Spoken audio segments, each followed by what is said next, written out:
So we are about to start. First of all, let's see what's in our agenda. We are going to talk about variational autoencoders and stuff which is related to the variational autoencoders. So we will briefly introduce autoencoders. We will talk about dimensionality reduction because it's all connected with our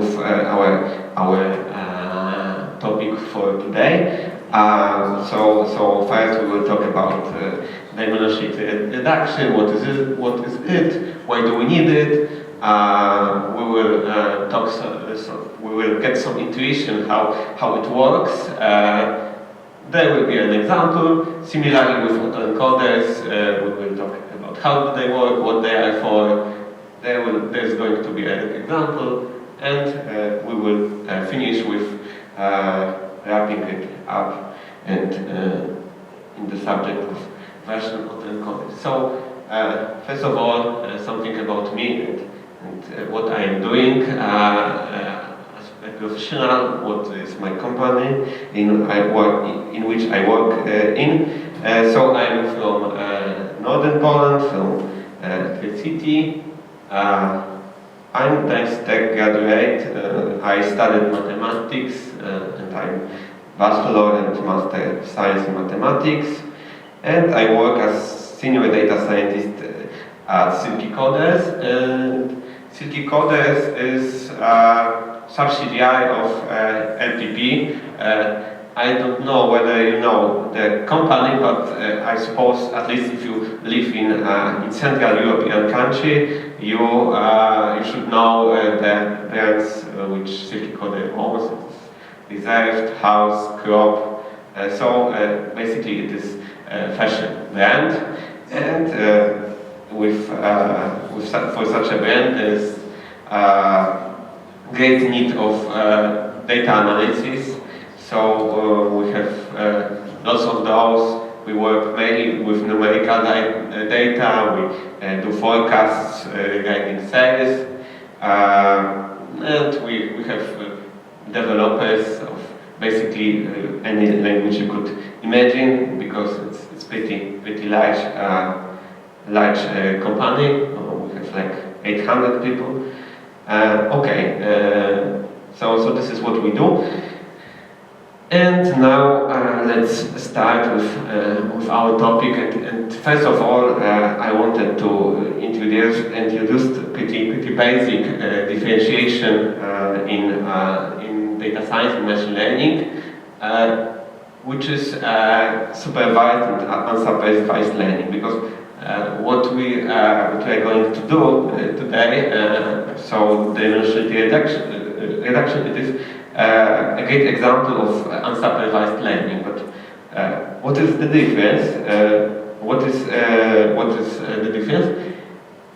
The main difference it is label for data. So basically, if we are working with supervised learning, we have a target variable, we have labels. So when we got an image, like an image of a cat, we have label that this is cat. Similarly, with more structured data, we have also target. Like for example, we have history of sales and sales for the next month.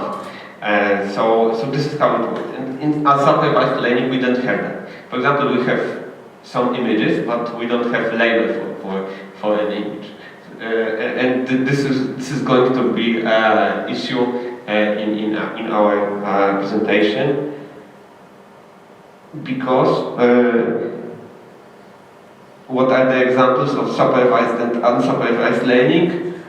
In supervised learning we got classification. So we want to classify. For example, in insurance, we would like to know if there will be a claim, and it is like yes or no. There is going to be a claim, or there is not going to be a claim. In regression, for example, we want to predict something, like predictive sales. In clustering, on the other hand, in supervised learning, there's a difference. We don't have these labels, and we just build clusters. We find a pattern in data, but this pattern isn't not the labels make this pattern, but it is discovered by the algorithm. And in dimensionality reduction, it is a bit similar in the sense that we reduce our dimensionality, and it is an essence of autoencoders and variational autoencoders, finding a proper representation in latent space. Okay. So let's go to dimensionality reduction. What is it? Here we have absolutely basic and simple example of dimensionality reduction. We have points in a cube in 3D dimension, and we transform them. We project them to 2D space, and this transformation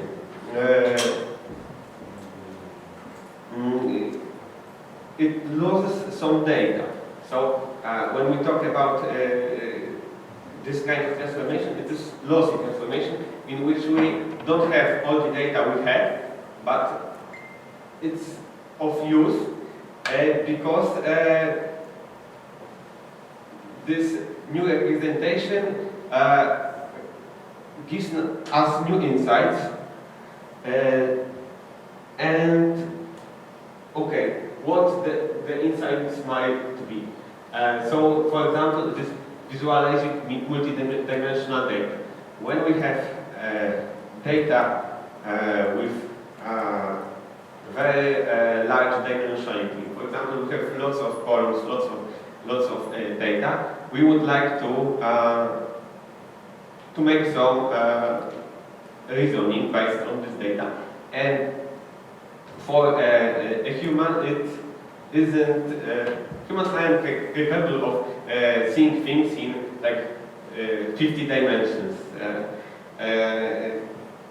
Sadly, it is above our ability to comprehend. So we need to have a way of visualizing things to get insights. And here, dimensionality reduction is very fruitful because if we transform our data, for example, an image into latent space which have much less dimensionality, we can see the patterns which are in the data. Okay. Second case of using dimensionality reduction use case might be data comparison. For example, we have some data which has large dimensionality. For example, an image. It might be something older like tabular data with lots of columns, and we want to get insights, or for example, to feed this data to other machine learning algorithm, and it might be unuseful if we put all of data. Sometimes we would prefer just to have this latent representation, which have much less of the dimensionality, but allows us to fit a model better. Third use case might be escape from the curse of dimensionality.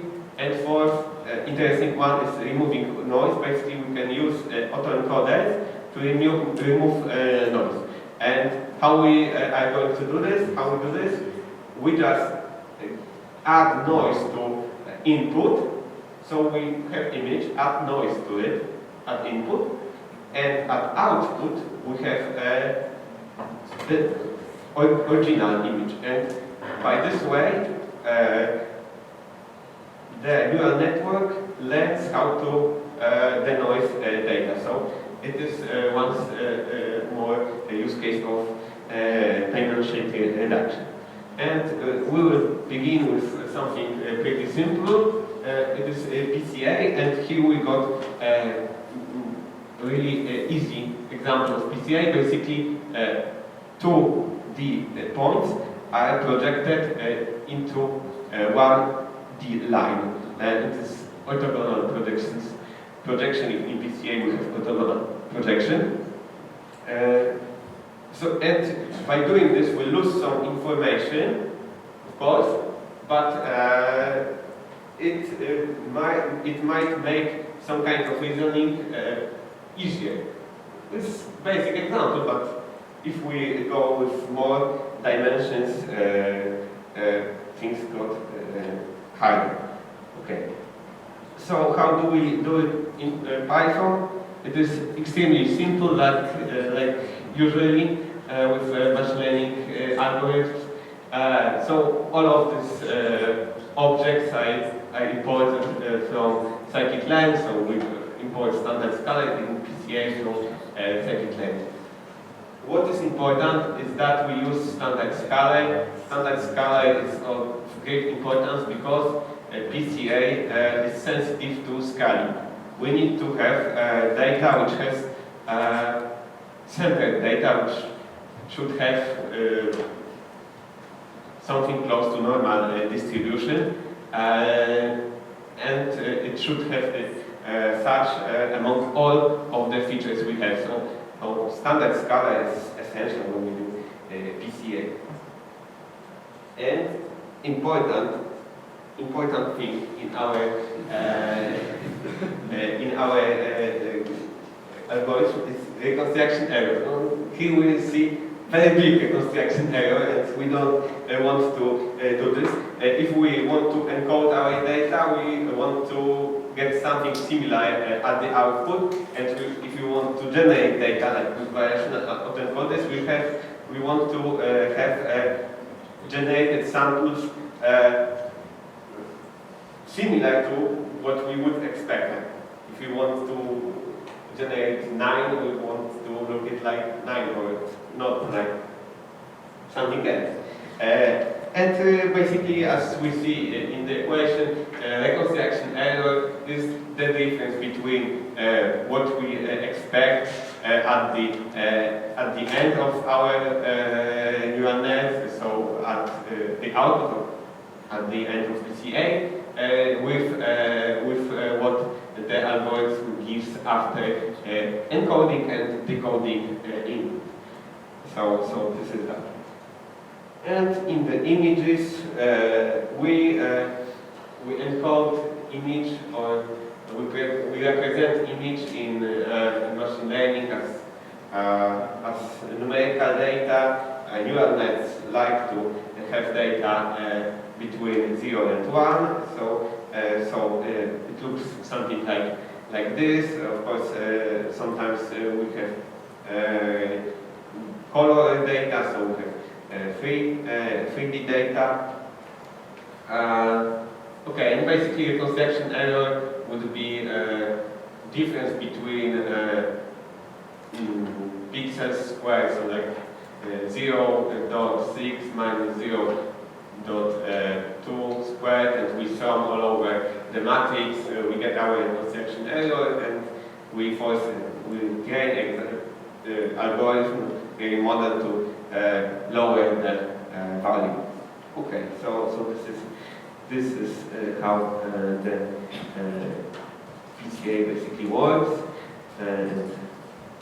and we will move to example.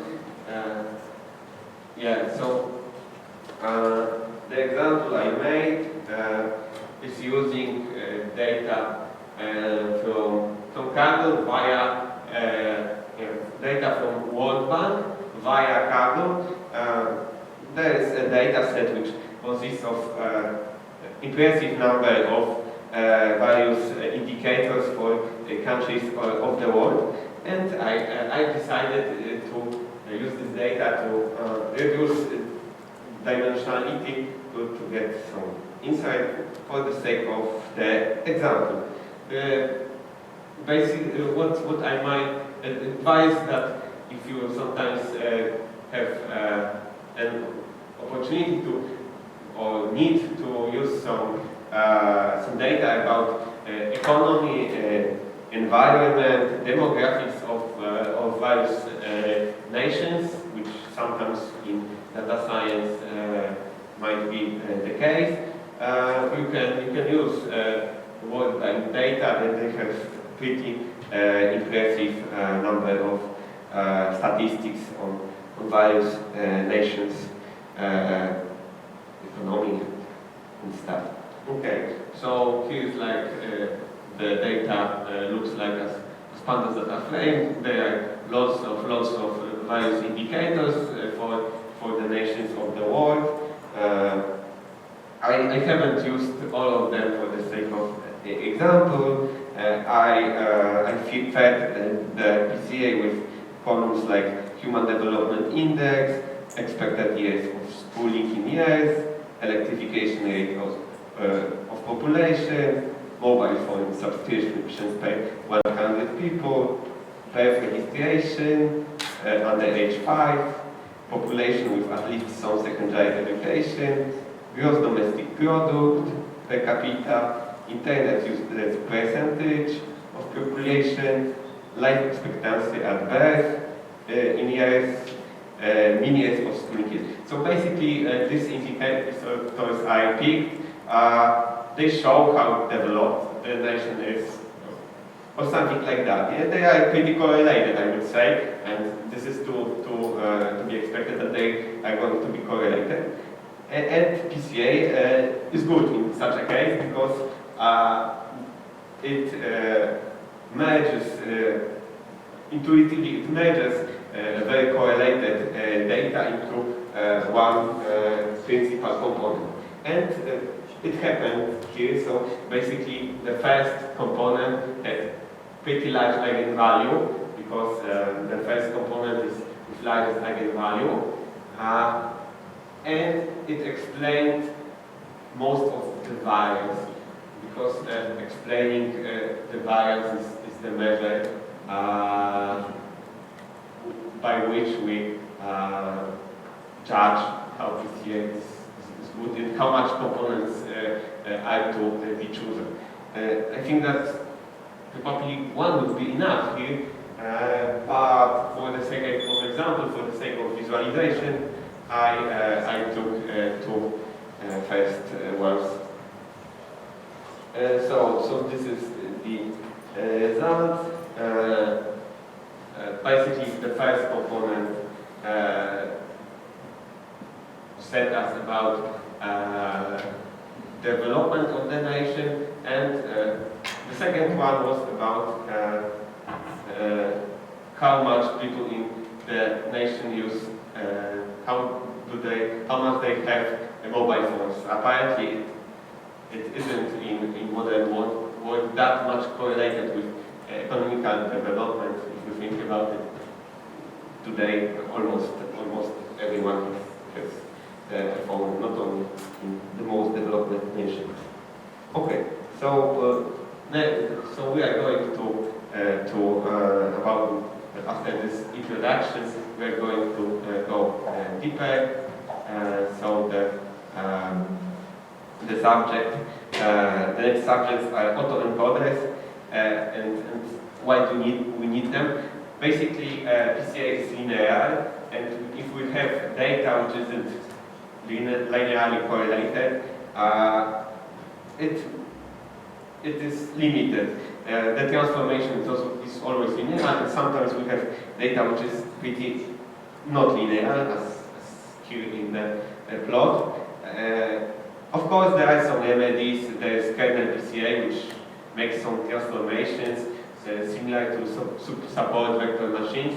But the solution, I think, which is most popular, is using deep learning using autoencoders. And what the architecture is, it looks like something like that. So we have an input. It might be an image, don't have to. We have one neural network which encodes the input. So we have input which is multi-dimensional. it has like enormous number of dimensions sometimes, like images can be really big. And we project it using the encoder and to very small latent space or middle size, definitely smaller than what we got in it. Or maybe not always, but because there's other options when we have like large, instead of bottleneck like here, we have large sparse representation. The case I am going to talk about is this bottleneck when we project the data into really small dimension space, which has some representations of our images. And from this space, we want to decode the points. So the points in this latent space in green represent some kind of, for example, image, and the coder decodes these points and returns us the image, hopefully as close to original one as it is possible. So basically, this is the idea behind the autoencoders.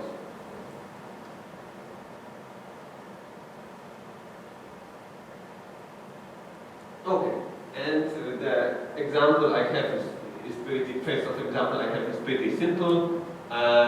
It is based on MNIST data. So if you don't know, MNIST data consists of 60,000 of handwritten digits, 50,000 are in test, 50,000 are in training set, 10,000 are in test set, and what we are going to do is to encode them and find out why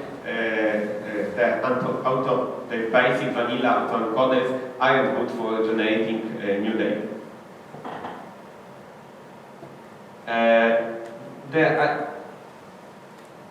The architecture which I'm going to use is as I said, neural network. But what is interesting in the coder, we need to find a way to upsample our data, because we have our data small. We have a low dimensional data in the latent space, and we want to upsample them back to the original size. And how we are going to do it? Instead of classical convolutional layers, we would like to use transposed convolutional layers, which instead of downsampling data, upsamples data. And basically, it works like in the we see in the slide. We multiply the input by first top value in the kernel. So we have 0 times 1 times 0, 1 times 1, 1 times 2, 1 times 3. And this is in the first picture from the left. We do it that way iteratively for the next parts of input, and we get a result which has greater dimension. It is most basic example with no script equal 1, and this is how we upsample it. It isn't the only way. There are some other cases of some other examples of interpolation. We have bilinear interpolation, nearest neighbors interpolation. So this is the only way to do this. But I used this one. So let's move to how latent representations look like. So I made a 3D plot. It isn't a 3D representation. I use plot. It's pretty nice to visualize stuff. And what we see is points which represent digits, handwritten digits of various kinds, like zeros, ones, and they are scattered to the latent space. So we projected 28 times 28 images into latent space, which is only three-dimensional. And as I will show you in the next slide, it still gets pretty similar images. So it's quite impressive how can we compress data, and frankly it has some use into feeding other machine learning algorithms, because we learn representation, and we have this new representation of our data, which has less, which takes less of the memory, and might be easier to use. It's pretty similar like with humans. We don't remember every pixel of someone's face, but still we can know how our face looks like. Yeah? So this is also some kind of picture representation. Okay, so as we see, it's a bit blurry, but still it keeps the shape of 7, as we see it here. But this kind of model doesn't work well if we want to, if we are to generate new data. It's actually pretty bad. Okay, here are the new points generated by the autoencoders. These images were generated. It doesn't come from training sets. It is newly generated data. Some are similar to numbers, like this one is pretty nice, but this 2 or 8, something strange, isn't that good. And what's bad? There is no proper way to sample from the latent space, because the latent space doesn't have any kind of distribution. It's completely up to neural network how it encodes the data, and we have no control. So we haven't got a good way to sample data, and basically I picked. You can see here the black cross. I just picked some random points and generated data from these points, but it isn't a proper way of doing this. So we need something else. Okay, I have also another example of autoencoders. We in Silky Coders, as I said before, we work a lot with closing data, closing company, LPP is, and I used some data which my friends who prepare a recommendation engine use for example, dimensionality reduction, because when you want to build some kind of recommendation system, you want to know which closing items are similar to each other, and when you have some kind of latent representation which has reduced dimensionality, it's way easier. Okay, so I took the data and made some trials to fit autoencoder. And I think it isn't that bad. We see that data is the images are a bit blurry after compression. These are on the left. I compressed the images quite drastically I put them into a 200-dimensional space. So like the space at 200 dimensions, way more than what we see before. So that's why I want to show you how the latent space looks like. Okay, so let's move to variational autoencoders. So what's the main idea behind the variational autoencoders? As we saw before, the issue with classical autoencoders when we want to generate new samples is that the latent space doesn't have any proper structure. It isn't structured. So we want to force the encoder to encode the input into a latent space in such a way it is regularized, it has proper shape. And how we are going to do this? Basically, by attaching input not to single point, but to some kind of distribution. So what we get at the end of encoder is basically not a point, but parameters of distribution. Like here we have, and basically what is most commonly used is normal distribution, and we want to force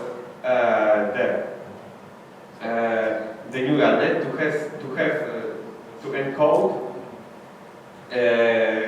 data which has distribution as close to normal distribution as it is possible. This is our regularization term, and this is a thing which we add to classical autoencoder to make it generative. And this is how variational autoencoders work. The main idea behind this is what we optimize. I'm not going to talk too much about mathematical intelligence, but basically what is the clue is the last term, likelihood minus KL divergence. So, and what does it mean? We want the distribution in latent space be as close as it's possible to the prior. So we think prior is something which we give to algorithm like normal distribution, which is regularization term, because we want to force neural net to make encoded outputs are as close to normal distribution as it is possible. And this is regularization term. A second one, likelihood, is basically reconstruction error. This is what we have in Autoencoder. So we want to have our output as close to the input as it is possible. So the difference between autoencoders and variational encoders mainly is about this KL divergence. So this regularization term, which makes latent space regular and gives us a way to generate new data. Okay, so I'm going to talk a bit about this KL divergences, and basically this difference between two measures, two probability distributions. We have two probability distributions. We want to make them as close as possible, so we calculate KL divergence, and we do it something like in such a way. If the two distributions are identical, we would get 0. If distributions are not identical, we have some value, and it will be penalty in our loss function of neural net. So this is how it would look like in chaos. Basically, it's something like that. We need to make a custom loss function in our algorithm, and we do it by adding KL loss to reconstruction loss. in this example, we use functions from chaos backend. Yes, we have one hyperparameter, and here basically we have to pick the ratio between those losses. So it's always a choice. Like in variation statistics, we choose how much we care about our prior, and this is the term related to current dimensions, and how we care about new data, and this is construction error. This is something to optimize. Okay, so I used similar data, as I said before, MNIST, this time to do latent representation for a variational autoencoder. What we have here is that in original example, the data was more spread, like the values were much bigger and less structured. Here, as we see, the points which are assigned to digits are more close to one another, not only all of them, but also in the cluster. This is how generation looks like. I hope it will work.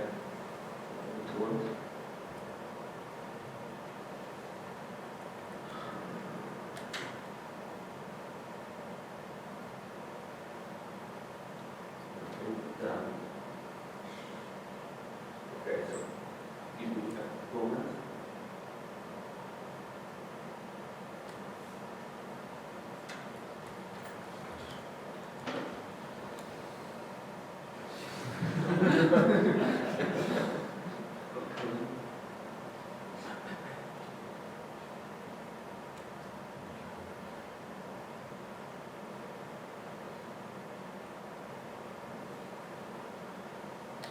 Okay, this is how the generated data change when we travel to the latent space. So basically, in such a generative model, we can make by slowly changing the value in latent space, we can see how the images morph between various shapes. And what's interesting about it is the fact that because we have such a kind of latent representation, we can and we are able to morph images in a specific way which we want to. For example, we have example like that. We have faces of people. Some have glasses, some are blonde, and we can calculate the mean of these people for specific characteristic in the latent space. We can calculate the mean for all of the population. We can compare these two means, and by adding this vector, which is from one mean to another, we can, for example, give someone glasses in the image. So it has some kind of interesting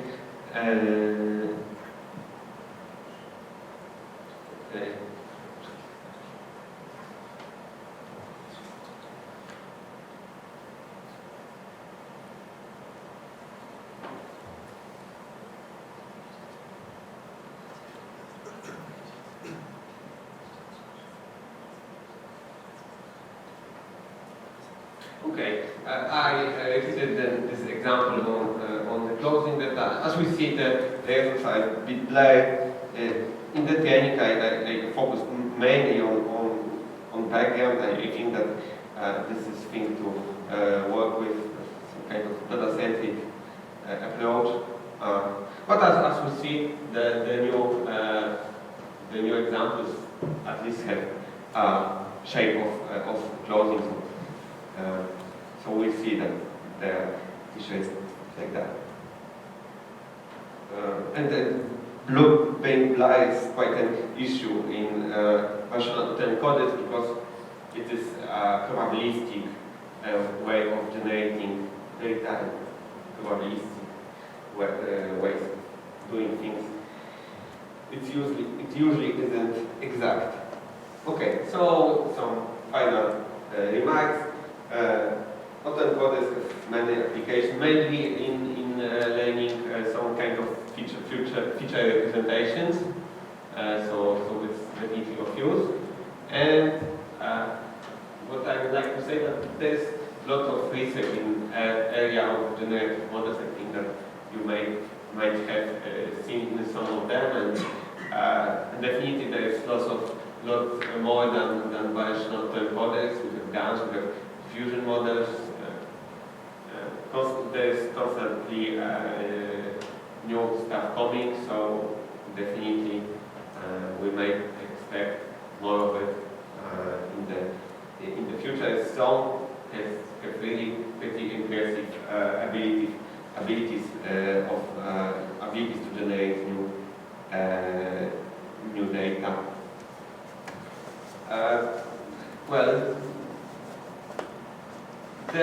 Also the use of Variational Autoencoders might be when we are out of data, have few of labeled examples, we might use it as a data generator, and also might be a helper in feeding some kind of other models. Okay, so thank you for your attention. You can find it on LinkedIn. Najmajer. What I would like to show you, if you are interested in, is that we have, as a company, we've made a book of data science, because we teach data science to students of mathematics, and if you are interested,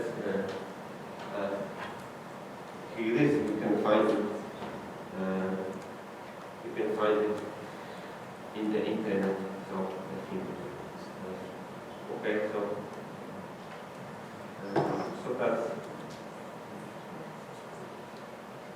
that's all I would say.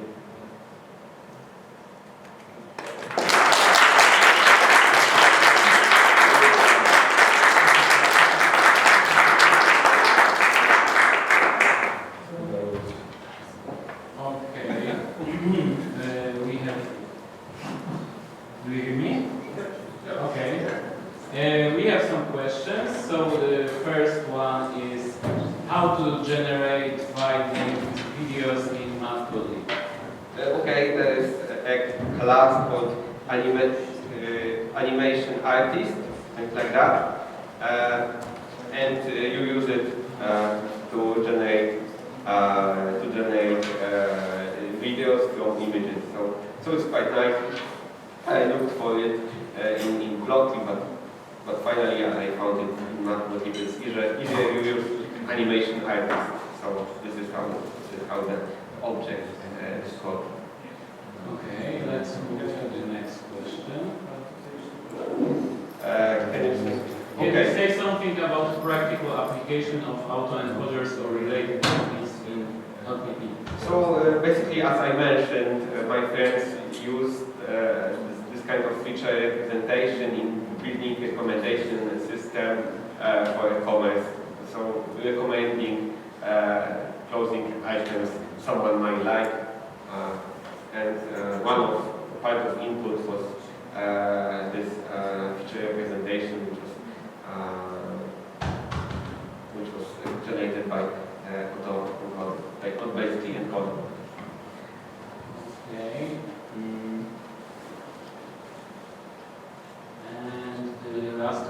question. Is the example of person with glasses specific to VAE or all autoencoders?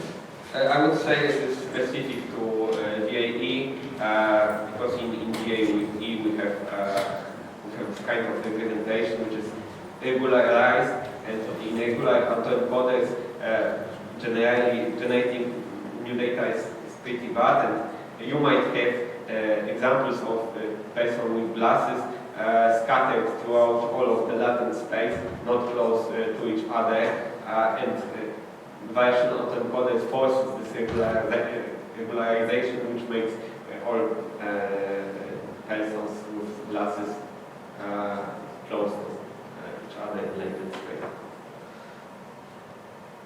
Okay. My computer just froze.